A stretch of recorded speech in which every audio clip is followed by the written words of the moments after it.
Jai Hind students, this is video lecture for class 9th history, chapter number 2, the destruction of democracy. So,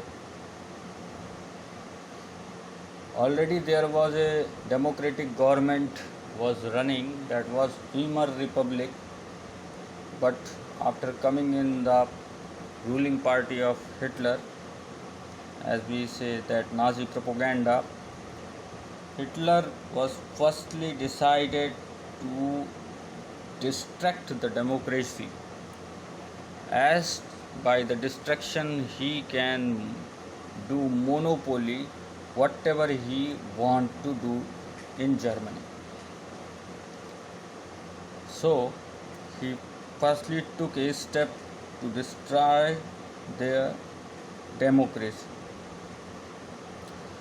And in the destruction, on 30 January 1932, President Hindenburg offered the chancellorship, the highest position in the cabinet ministries, to Hitler, by which now Hitler became Chancellor of Germany. By now, Nazi had managed a rally the conservative to their causes, having acquiesced power. Now Hitler set out a dismantle and stress of the democratic rule, structure of the democratic rule. So, Maestricht's fire that broken out in the German parliament building in February facilitated his movement, that was known as the fire decree, which he had passed in 28 February 1932 in identity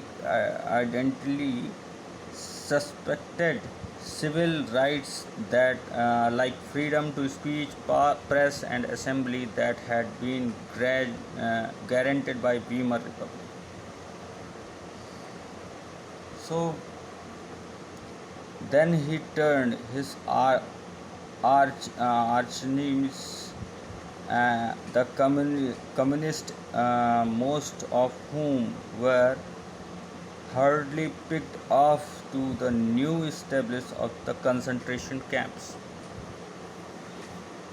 So, to fulfill his thought, he firstly distracted their democracy by a very politic manner, and it was known as fire decree, which he passed in 28 February 1933 as an emergency. And he said that in this emergency condition, firstly all the civil rights whatever given by the Weimar Republic, just like freedom to speech, press, assembly, all that being guaranteed by Weimar constitutions, that have to be suspended. Now, after suspending all these things, all these civil rights for people, he started his monopoly against communist people, against firstly communist people, because he think that communists are the enemy of Germany, and he hardly picked off them to concentration camps. Mostly this is a term concentration camp, but the concentration camps are known as a type of torture camps, which were organized for them who were not in favor of Hitler, or either If Hitler think that he is not in favor for Nazism or him or for his system, he just send them in concentration camp. It's mean that torture camps.